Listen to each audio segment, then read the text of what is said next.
A verdade da fé, sem rodeios. Reflexões com Ricardo Gondim. O Evangelho que escreveu São Marcos, capítulo 10, versículo 1 até o versículo 12. Levantando-se Jesus, foi dali para o território da Judéia, além do Jordão, e outra vez as multidões se reuniram junto a ele, e de novo ele as ensinava segundo o seu costume. Aproximando-se, alguns fariseus o experimentaram, perguntando-lhe: é lícito ao marido repudiar sua mulher? Ele lhes respondeu: que vos ordenou Moisés? Tornaram eles: Moisés permitiu lavrar carta de divórcio e repudiar. Mas Jesus lhes disse: por causa da dureza do vosso coração, ele vos deixou escrito esse mandamento. Porém, desde o princípio da criação, Deus os fez homem e mulher. Por isso deixará o homem a seu pai e mãe, e unir-se-á à sua mulher, e com sua mulher serão os dois uma só carne. De modo que já não são dois, mas uma só carne. Portanto, o que Deus ajuntou, não o separe o homem. Em casa voltaram os discípulos a interrogá-lo sobre o assunto, e ele lhes disse: quem repudiar a sua mulher e casar com outra, comete adultério contra aquela. E se ela repudiar seu marido e casar com outro, comete adultério. Queridos, nós vamos estudar esse texto. É um texto que precisa ser analisado e estudado dentro da igreja. Quem tem na sua família imediata, quando eu digo família imediata, eu estou me referindo ou ao seu pai ou sua mãe, ou a alguns dos seus irmãos que já se separaram ou se divorciaram. Irmãos, irmãs, pai, mãe, filho ou filha, que se divorciaram ou se separaram. Esse é um problema que nos atinge de perto, que diz respeito a todos nós de perto. Entretanto, o assunto é controverso. Se nós tomássemos um número X de pastores de qualquer denominação para discutirem entre si o assunto do divórcio, dificilmente nós teríamos esses pastores concordando sobre o assunto. É um assunto muito controverso. Por isso, eu vou precisar, aparentemente, dar algumas voltas dentro da Bíblia. Nós vamos estudar sobre um assunto, casamento, dentro da Bíblia, de uma maneira geral, para depois nós chegarmos à parte do divórcio em si e os ensinos que Jesus nos deu. Nós vamos estudar o casamento, vamos ver o que a Bíblia diz a respeito do casamento, vamos ver as diversas questões do casamento que muitas vezes a gente não sabe que existem dentro da Bíblia. E depois nós vamos trazer o assunto para a questão do divórcio, do casamento e do recasamento. As origens do casamento iniciam-se com a própria criação do homem.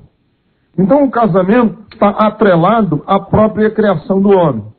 Em Gênesis capítulo 2, versículo de número 18. As origens do casamento mesclam-se com a própria criação do homem. Gênesis 2 e 18.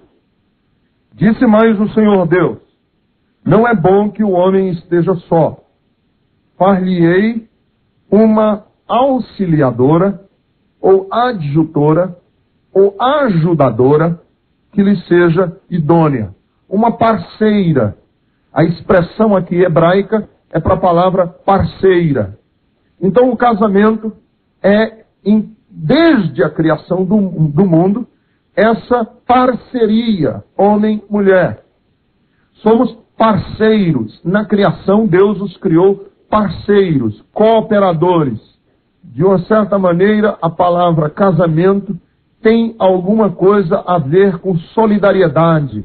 Tem alguma coisa a ver com estar junto num projeto em que dois estão trabalhando como parceiros. De fato, a primeira ordem que Deus deu ao casal, ora, tanto que é casamento, é essa parceria, quer dizer, essa parceria é casamento, que a primeira ordem que Deus deu ao casal foi que eles tivessem relação sexual.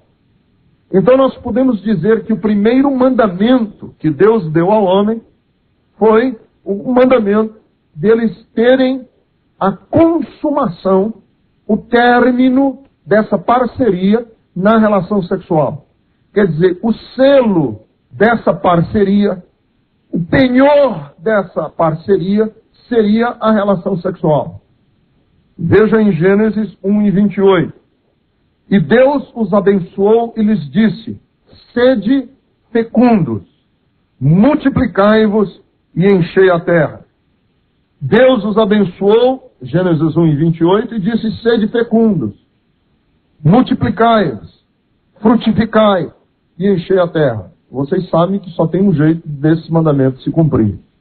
Não tem outro jeito. Só tem um jeito. Então a gente, por inferência, sabe como foi que eles cumpriram esse mandamento. O desenvolvimento do casamento, nos tempos históricos, já começou a produzir defeitos com a queda. Quer dizer, quando o homem pecou, sofreu, inclusive, o casamento, como instituição divina. Vejam em Gênesis capítulo 4, versículo 23, que lá no comecinho da Bíblia, já na linhagem de Caim, e não na de Sete, na linhagem vergonhosa, caída, pecadora de Caim, Lameque teve o primeiro caso de bigamia, que é o quê? Um homem casar-se com duas mulheres. Lameque casou-se com duas esposas, Ada e Zilá, eram as duas mulheres de Lameque, já demonstrando aí, na bigamia, um sinal de decadência.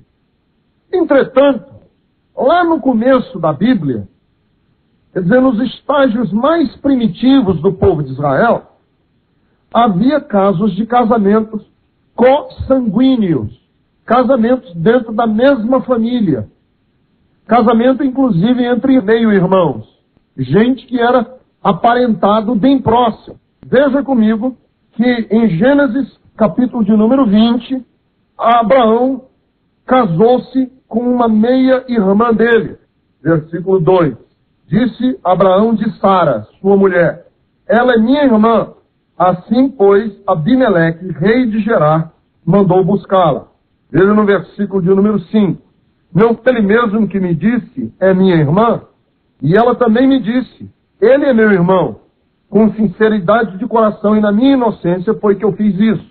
De fato, Abraão era meio-irmão de Sara. Os dois eram meio-irmãos. Versículo 12. Por outro lado, ela de fato é também minha irmã, filha de meu pai, e não de minha mãe, e veio a ser minha mulher. Capítulo 20, versículo 12. Então Abraão casou-se com uma irmã metade, né? Só filha pela metade, meia-irmã. Mais tarde, entretanto, quando foi instituída a lei, casamentos consanguíneos entre parentes próximos, foi proibido pela lei de Deus. Vejam que só mais tarde na lei é que eles são proibidos. Êxodo, capítulo 18, versículos 6 ao versículo 16. Nenhum homem se chegará a qualquer parenta da sua carne, para lhe descobrir a nudez. Eu sou o Senhor. Não descobrirás a nudez de teu pai e de tua mãe, ela é tua mãe. Não lhe descobrirás a nudez. Não descobrirás a nudez da mulher do teu pai, é nudez de teu pai. A nudez da tua irmã, filha de teu pai, ou filha da tua mãe, nascida em casa ou fora de casa, a sua nudez não descobrirás. A nudez da filha do teu filho ou da filha da tua filha, a sua nudez não descobrirás, porque é tua nudez. Não descobrirás a nudez da filha da mulher do teu pai, gerada de teu pai. Ela é tua irmã. Veja aqui o caso de Abraão, que depois é proibido. A nudez da irmã de teu pai não descobrirás. Ela é parenta de teu pai. A nudez da irmã de tua mãe não descobrirás, pois ela é parenta da tua mãe. A nudez do irmão de teu pai não descobrirás. Não te chegarás à sua mulher. Ela é tua tia. A nudez da tua nora não descobrirás. Ela é mulher de teu filho. Não lhe descobrirás a nudez. A nudez da mulher de teu irmão não descobrirás. É a nudez do teu irmão. E assim por diante. Vejam que quando Amon forçou a Tamar, sua irmã, ele trouxe grande abominação para a casa de Davi, seu pai. Veja o triste relato. Um caso de incesto na Bíblia e a desgraça que isso gerou. 2 de Samuel, capítulo 13, versículos 10 ao versículo 15. Então Amon disse a Tamar: traze a comida à câmara e comerei da tua mão. Tomou Tamar, são dois irmãos aqui, quem não conhece a Bíblia bem, esse relato, são dois irmãos. Tomou Tamar os bolos que fizera e os levou a Amon, seu irmão, à câmara. Quando lhes oferecia para que comesse, pegou dela e disse-lhe: vem, deita-te comigo, minha irmã. Porém ela lhe disse: não, meu irmão, não me forces, porque não se faz assim em Israel. Não faças tal loucura, porque onde iria eu com a minha vergonha? E tu serias como um dos loucos de Israel. Agora, pois, peço-te que fales ao rei, porque não me negará a ti. Porém, ela não quis dar ouvidos ao que ela lhe dizia. Ele não quis. Antes, sendo mais forte do que ela, forçou-a e deitou com ela. Depois Amon sentiu por ela grande aversão, e maior era a aversão que sentiu por ela que o amor, e ele lhe voltara. Disse-lhe Amon: levanta-te e vai-te embora. Agora veja o versículo de número 21. Ouvindo o rei Davi todas estas coisas, muito se lhe acendeu a ira. Temos outros casos ainda. Por exemplo, nós temos casos na Bíblia, sobre o casamento ainda, de proibições que eram dadas aos sacerdotes, que são interessantes da gente notar. Os sacerdotes do Antigo Testamento, como uma classe de gente especial em Israel, eles eram proibidos de se casarem como os demais judeus. Por exemplo, o sacerdote não podia se casar com uma mulher que já tivesse tido uma vida de prostituição no passado, que era considerada uma mulher suja. Ou o sacerdote também não podia casar-se com uma mulher que tivesse sido já divorciada, que tivesse sido repudiada pelo seu marido. Se o marido tivesse repudiado aquela mulher, ela não podia se casar com um sacerdote. Veja em Levítico, capítulo de número 21, versículo de número 7. Sobre os sacerdotes: não tomarão mulher prostituta ou desonrada, nem tomarão mulher repudiada do seu marido, pois o sacerdote é santo ao seu Deus. Sacerdote, por exemplo, era proibido no Antigo Testamento de se casar com uma viúva. Ele não podia se casar com uma mulher que tivesse enviuvado. Veja em Levítico 21, versículo 14. Viúva ou repudiada, ou desonrada, ou prostituta, estas não tomará, mas virgem do seu povo tomará por mulher. Então, mesmo uma mulher viúva não podia se casar com um sacerdote. Devemos lembrar que a Bíblia considerava bastardo todo aquele que nasceu fora dos laços do matrimônio. Todo aquele que veio de um casamento chamado ilegítimo. Quer dizer, o bastardo não era o que não tinha pai. O bastardo era aquele que tinha nascido fora do casamento legítimo. Era considerado bastardo. Veja em Deuteronômio capítulo 23, versículo 1, como é forte a lei de Deus com respeito ao bastardo, chamado na Bíblia de bastardo. Capítulo 23, versículo de número 1. Diz assim: aquele a quem forem trilhados os testículos, ou cortado o membro viril, não entrará na Assembleia do Senhor. Nenhum bastardo entrará na Assembleia do Senhor, nem ainda a sua 10ª geração entrará nela. Então vejam como eram severas as leis do Antigo Testamento com respeito à entrada na congregação. Os casamentos eram proibidos entre as tribos de Israel. Um judeu não podia casar com uma pessoa de outra tribo. Vejam Números 36 e 8. Qualquer filha que possuir alguma herança das tribos dos filhos de Israel se casará com alguém da família da tribo do seu pai, para que os filhos de Israel possuam cada um a herança dos seus pais. Assim a herança não passará de uma tribo a outra, pois as tribos dos filhos de Israel se hão de vincular cada uma à sua herança.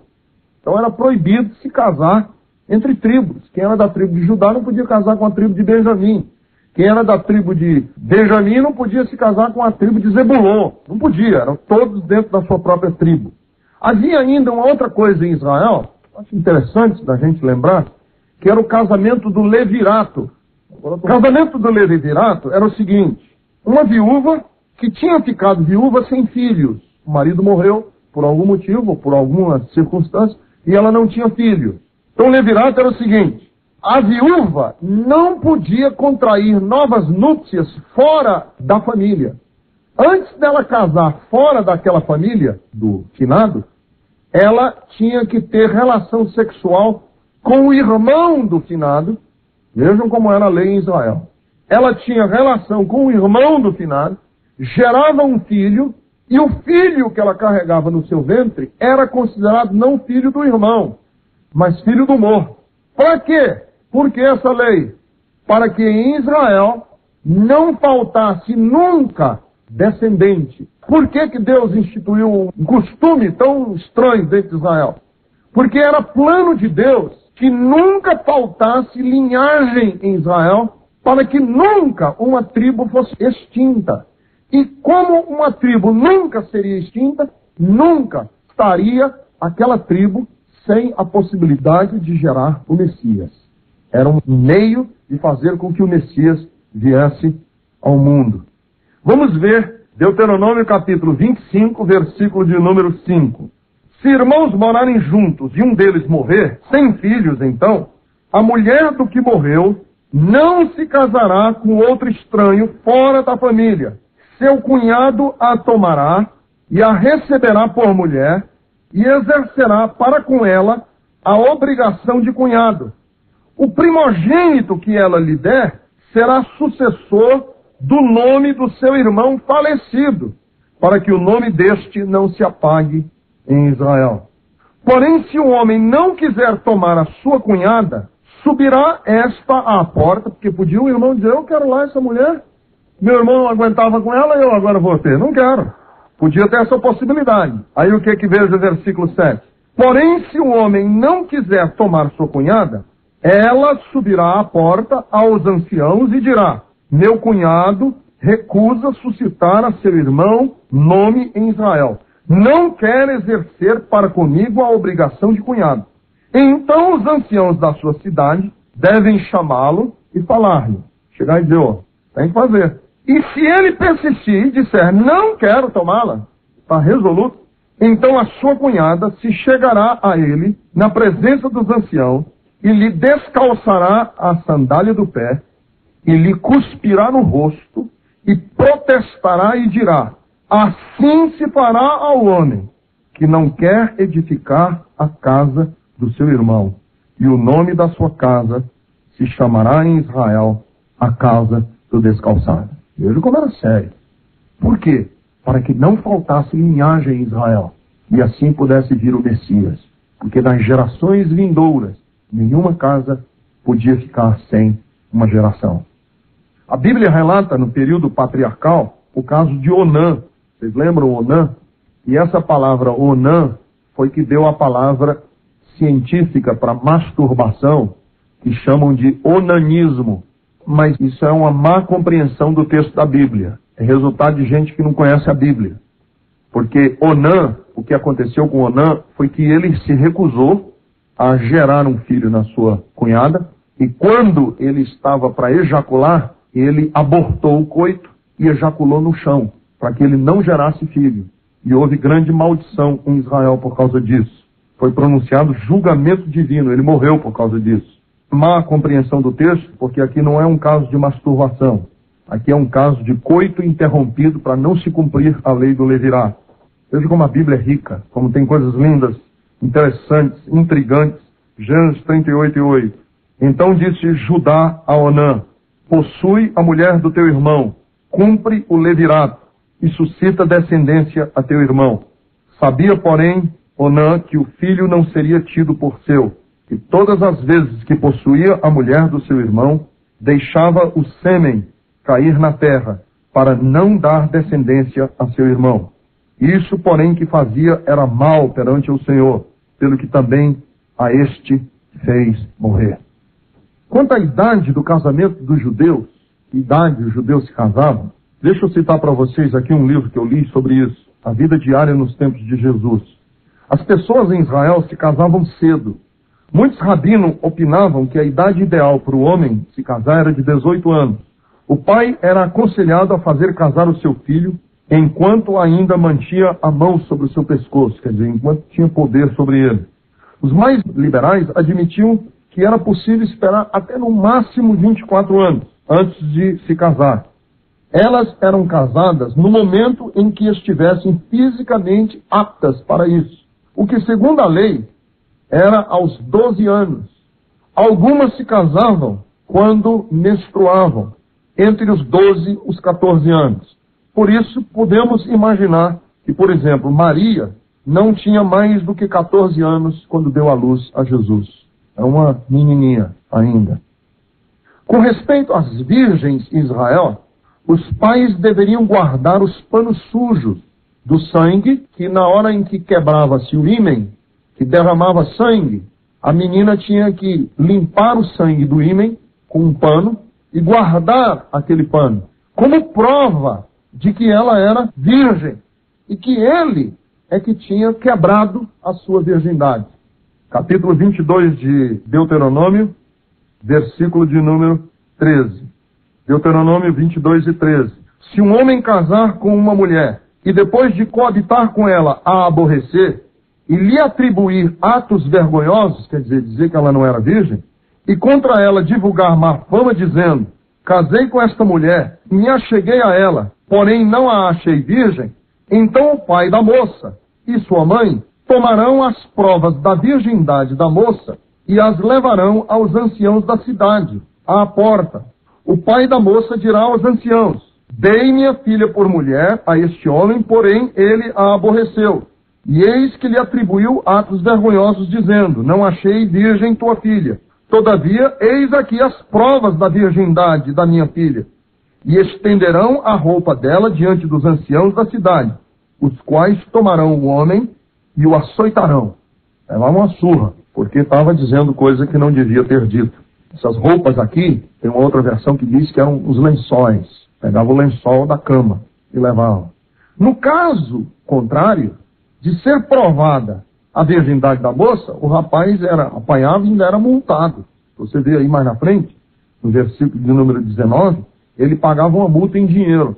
E o condenarão em 100 ciclos de prata, e os darão ao pai da moça, porquanto divulgou má fama sobre uma virgem de Israel. Ela ficará sendo sua mulher, e ele não poderá mandá-la embora durante toda a sua vida.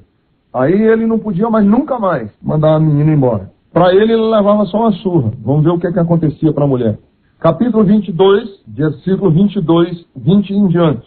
Porém, se isto for verdade, que não se achou na moça a virgindade, então levarão à porta da casa de seu pai, e os homens da cidade a apedrejarão, até que morra, pois fez loucura em Israel, prostituindo-se na casa de seu pai. Assim eliminarás o mal do meio de ti.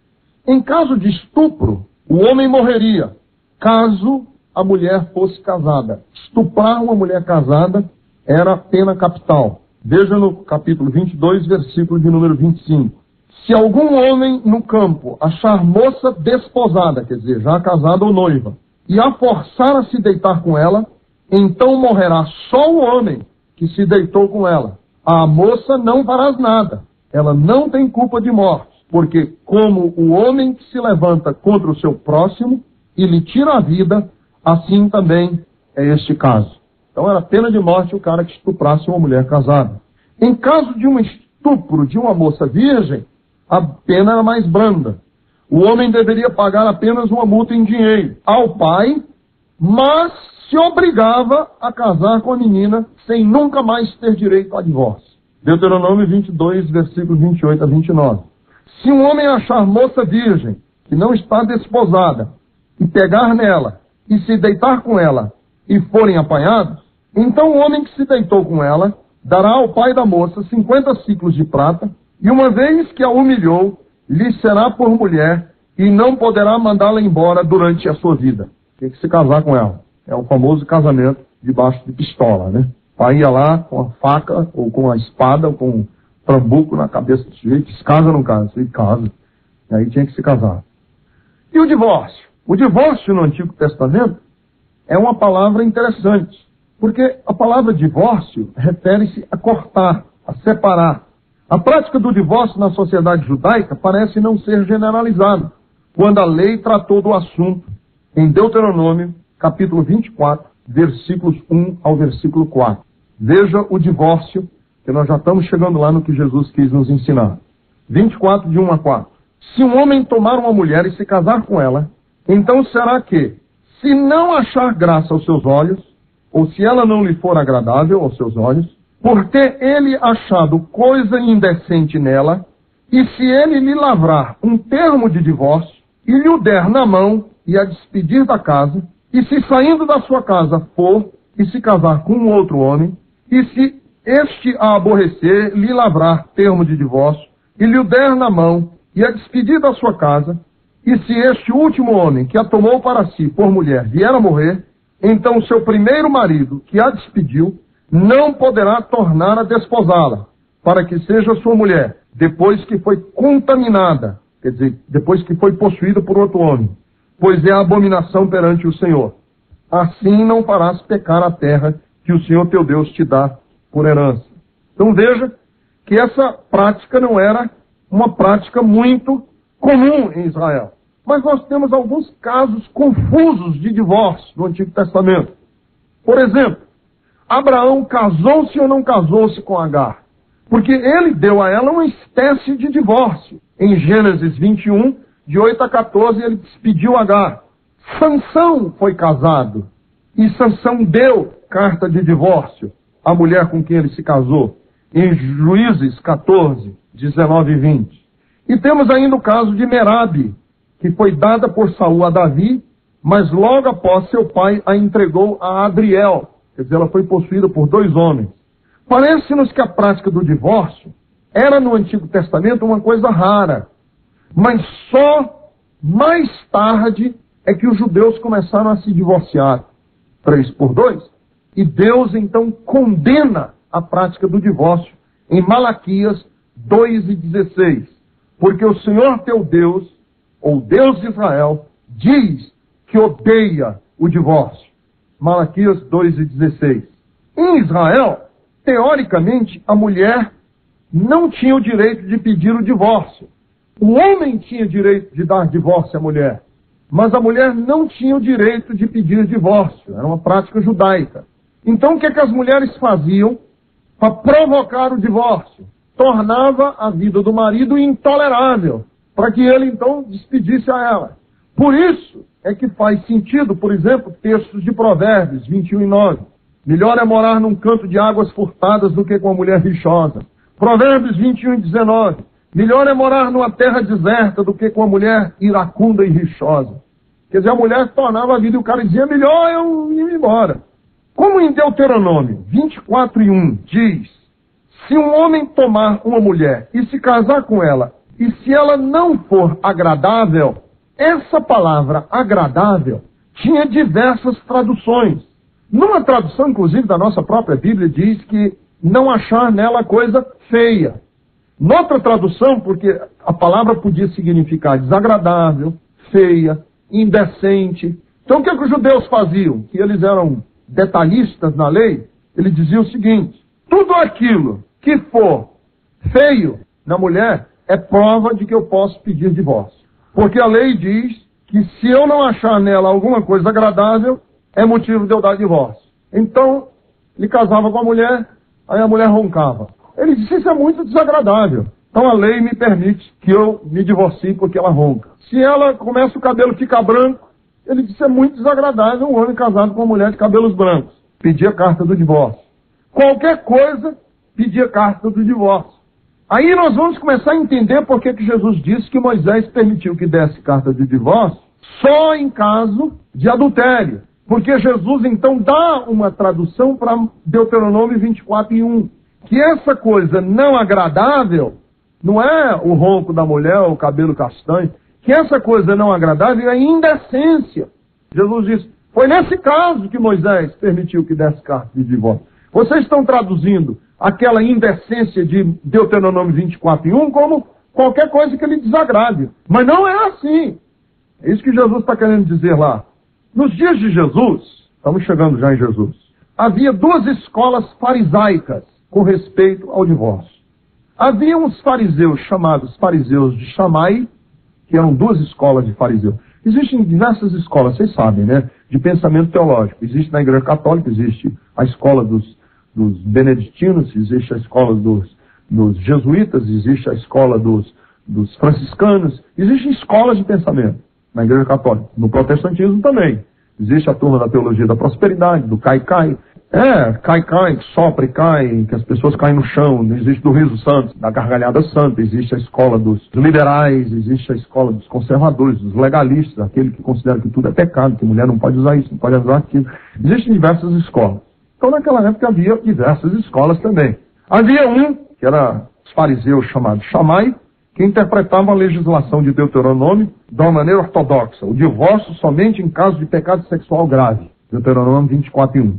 Mas havia uma outra escola, que era de um rabino chamado Hilel, que qualquer delito podia tornar uma mulher indecente aos olhos do seu marido. Qualquer coisa pode tornar aquela mulher indecente aos olhos do seu marido. Foi com esse pano de fundo, sabendo que havia essas duas escolas, que Jesus foi abordado com os fariseus. Porque eles queriam resolver a dúvida. Quem é que está certo? Os que dizem que é só pecado sexual ou os que dizem que qualquer delito serve como desculpa para as pessoas se divorciarem? Agora, com isso em mente, vamos ver Mateus capítulo 19, porque Mateus capítulo 19 nos fornece algumas dicas, algumas pistas nesse sentido. Mateus 19, vamos ler os versículos 1 em diante. Aconteceu que, concluindo Jesus essas palavras, deixou a Galiléia, foi para o território da Judéia, além do Jordão. Seguiram-no muitas multidões e curou-as ali. Vieram a ele alguns fariseus, prestem atenção, e o experimentavam. Experimentavam com respeito ao quê? Experimentavam com respeito ao quê? A Deuteronômio 24:1, que queriam que ele interpretasse corretamente. É lícito ao marido repudiar a sua mulher por qualquer motivo? Então respondeu ele, não tendes lido que o Criador desde o princípio os fez homem e mulher? E que disse, por esta causa deixará o homem, pai e mãe, se unirá à sua mulher, tornando-os dois numa só carne? De modo que já não são mais dois, porém uma só carne. Portanto, o que Deus ajuntou, não o separe o homem. Replicaram-lhe, pois, por que mandou então Moisés da carta de divórcio e repudiar? Está se referindo a Deuteronômio 24. Respondeu-lhe Jesus, por causa da dureza do vosso coração em que Moisés vos permitiu repudiar vossas mulheres. Entretanto, não foi assim desde o princípio. Eu, porém, vos digo, quem repudiar sua mulher, não sendo por causa de relações sexuais ilícitas, e casar com outra, comete adultério. E o que casar com a repudiada, ela foi repudiada por quê? Porque ela foi repudiada por ter cometido adultério, ou cometido relações sexuais ilícitas. Comete adultério.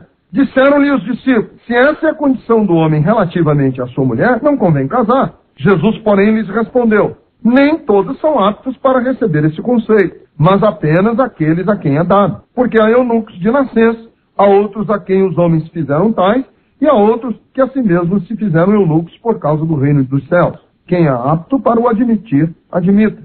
Vejam que diante daqueles que o tentavam, aqui no capítulo 19, Jesus estabelece os princípios originais de Deus para o casamento. Vamos ver quais são eles? Vamos acompanhar o texto aí. Primeiro, o casamento tem suas raízes em Deus. Quem se casa não está cumprindo um mandamento da sociedade. Quem se casa está comparecendo diante de Deus. É uma instituição divina.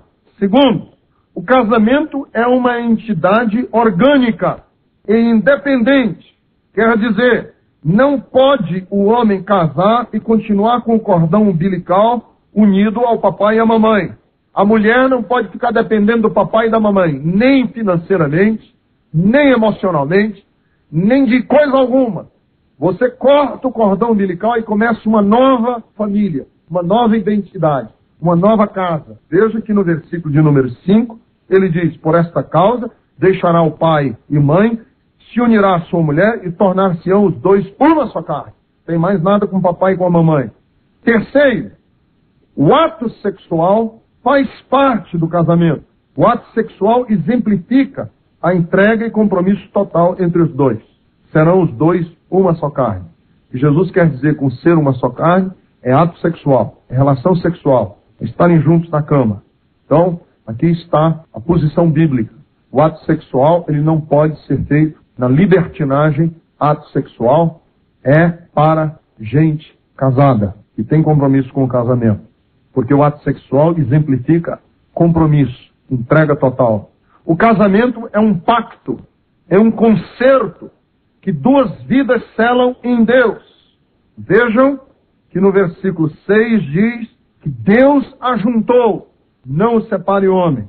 Quarto, o casamento é um relacionamento exclusivo, serão uma só carne. Isso retira a possibilidade da bigamia. Ninguém pode ter duas mulheres, porque se casará a sua mulher e eles serão uma só carne. O casamento significa a união de Cristo com a sua igreja. Em Efésios 5, 22 em diante, Paulo diz que o casamento significa a união de Cristo com a sua igreja. O casamento é uma bonita maneira das pessoas demonstrarem submissão uns aos outros, como nós somos submissos a Cristo. Colossenses 3 e 18. O casamento é uma boa maneira dos maridos demonstrarem amor. Colossenses 3 e 19. O casamento é uma boa maneira de ensinar os filhos a obedecer. Colossenses 3 e 20. E o ambiente do lar é um ambiente que demonstra a igreja em miniatura. 1 Tessalonicenses 2, de 7 a 11.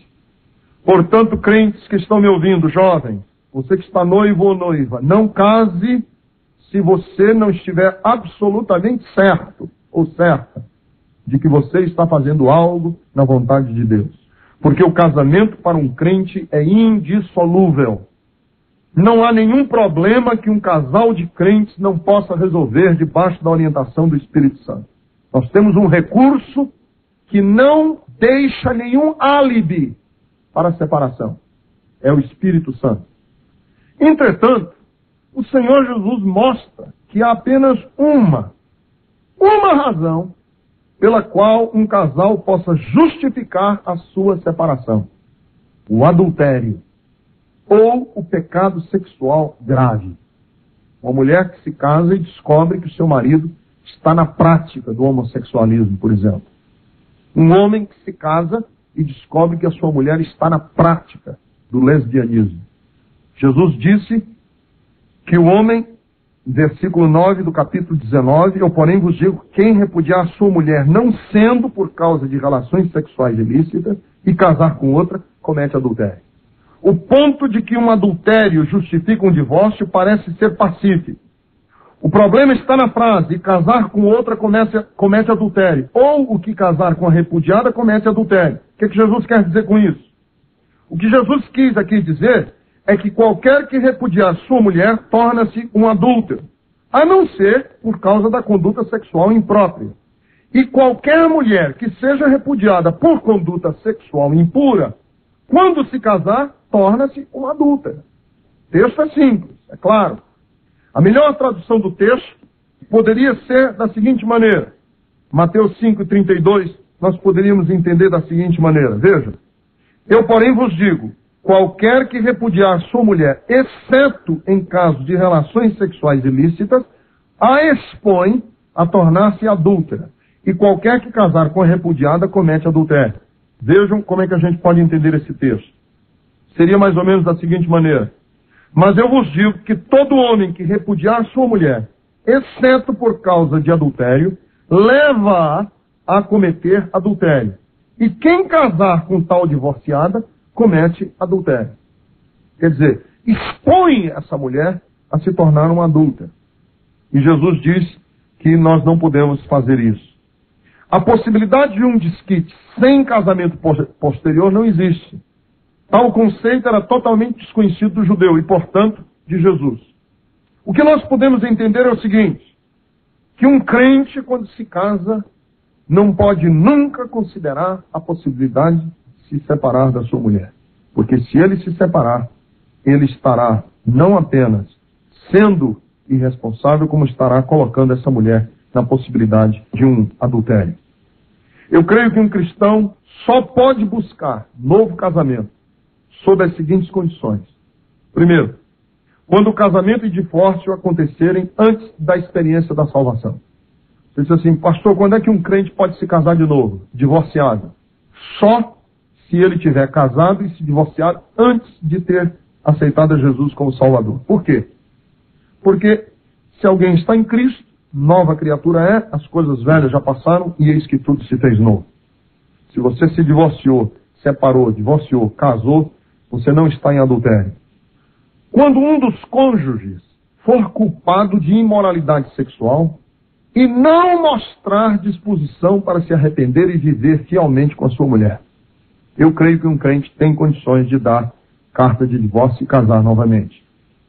Jesus nos mostrou que quando um dos cônjuges se envolve com atividades sexuais ilícitas, que é no grego porneia, e daí vem a palavra pornografia, e transforma essas atividades em um padrão de vida, sem esboçar arrependimento, há bases para o divórcio.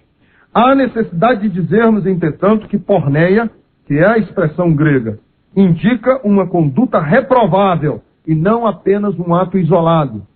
É um padrão de vida de pecado.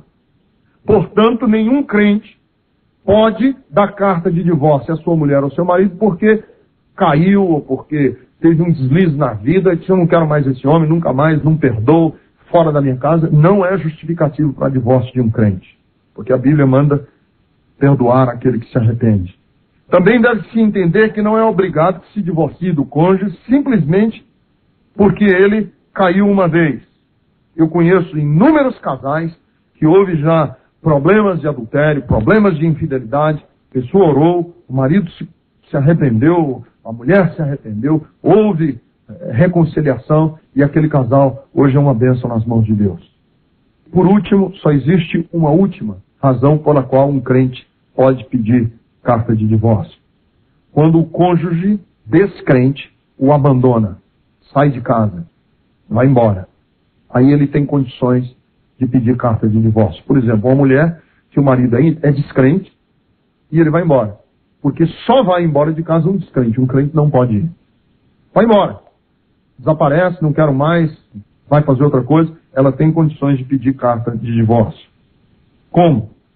1 Coríntios 7:15. O apóstolo Paulo diz que nesse caso você pode dar carta de divórcio. Deixa ele ir embora. 1 Coríntios 7:15. Veja que esse é um caso da igreja de Corinto. A mulher tinha um marido, veja no versículo 13, a mulher que tem marido incrédulo e este consente em viver com ela, não deixe o marido. Se o seu marido é incrédulo, não é crente, mas ele vive com você, aceita, nenhuma mulher crente pode chutar o marido para fora de casa porque ele não se converteu. Não pode. Agora o versículo 14. Porque o marido incrédulo é santificado no convívio da esposa. E a esposa incrédula é santificada no convívio do marido crente. De outra sorte, os vossos filhos seriam impuros, porém agora são santos. Mas, veja o versículo 15, se o descrente quiser apartar-se, quer dizer, divorciar-se, ir embora, que se aparte. Em tais casos não fica sujeito à lei da servidão, nem o irmão, nem a irmã. Deus vos tem chamado à paz. Quer dizer, se ele quiser ir embora, deixa ele ir embora. Mas você não força a situação.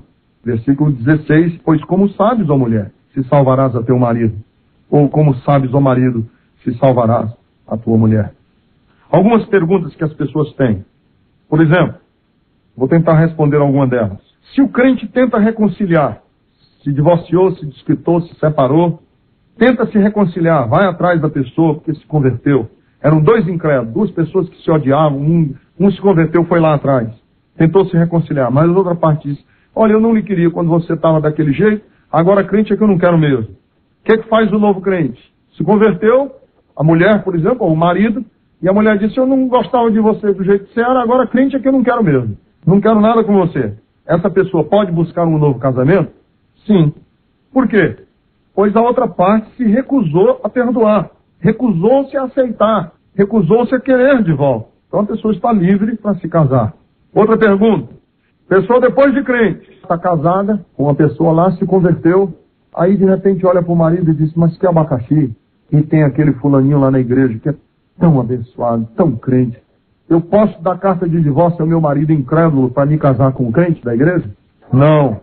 Não. Você não pode dar carta de divórcio ao seu marido, porque Deus é o autor de todo amor. E 1 Pedro capítulo 3 diz que você vai ganhar o seu marido, você vai ganhar o seu marido pelo seu porte, pela sua conduta. Você vai santificá-la através da sua vida. Paulo diz assim, se alguém tem mulher incrédula e esta consente em morar com ele, não a abandone. E a mulher que tem marido incrédulo e este consente em viver com ela, não deixe o marido. Se ele disser, não me incomoda que você seja crente, não. Quero viver aqui com você, você crente e eu incrédulo. Aí a mulher vai ser uma bênção porque ela vai ser o instrumento de Deus para a conversão dele. Porque se ela sair de casa, como é que ele vai se converter? Você está lá para ganhar essa vida para Jesus. Por exemplo, se um crente apanhar o outro em adultério, está em casa um belo dia, irmã Francisca está em casa, recebe um telefonema anônimo. Quer pegar o seu marido em adultério? Vá no motel tal, apartamento tal, ele está lá. Aí a irmã, fulano de tal, desesperada, liga o pastor da igreja e diz, olha, meu marido está em adultério, e eu não quero mais aquele safado, nunca mais ele vai botar as caixas com as roupas dele no corredor do apartamento, está fora de casa. Pergunta é, se um cônjuge apanhar o outro em adultério, deve imediatamente buscar o divórcio? Não, mas ele deve buscar o ensino de Jesus. Qual é o ensino de Jesus? Repreende-o, chama a atenção dele. Se ele aceitar, ganhaste teu irmão. Se ele não aceitar, leva 2 testemunhas. Repreende-o na presença de todos. Se ele não aceitar na igreja, ser repreendido na igreja, aí ele é excluído. Depois que ele foi excluído da igreja por pecado, por rebeldia e por coração duro, aí sim pode buscar a carta de divórcio. Mas a primeira vez tem que perdoar. Porque o homem de Deus não quer nem a primeira. Nem a primeira. A primeira para o homem de Deus já é terrível. Porque ele sabe que está magoando não só a sua mulher. Ele está magoando o coração de Deus. Queridos, o ensino de Jesus sobre o casamento é o seguinte. O divórcio é para o incrédulo. O incrédulo pode se divorciar. Por quê? Porque é a dureza de coração dele. Não tem compromisso nenhum com Deus. As leis do homicídio dizem respeito a nós os crentes? Não, eu não levo nem arma, não carrego arma para não matar ninguém, eu não mato. As leis do divórcio dizem respeito a nós os crentes? Não, porque o crente está selando um pacto no coração de Deus. Os dois estão se casando em Deus. Por isso, jovens, vocês que vão se casar, lembrem-se disso. O casamento é um compromisso com Deus. Tem um texto que eu li na Enciclopédia Histórico-Teológica da Igreja Cristã que fala sobre o divórcio. Se é certo sugerir que a Bíblia permite o divórcio como o menor dos males em certas circunstâncias, embora ele sempre esteja sujeito ao julgamento divino, quais são as implicações pastorais desse conceito?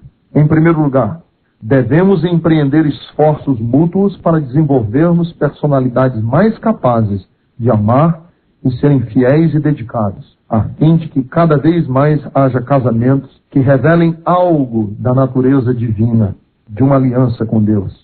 Em segundo lugar, a comunidade cristã deve tornar-se conhecida como um contexto onde está à disposição a ajuda capaz de levar os casamentos a serem abençoados, felizes.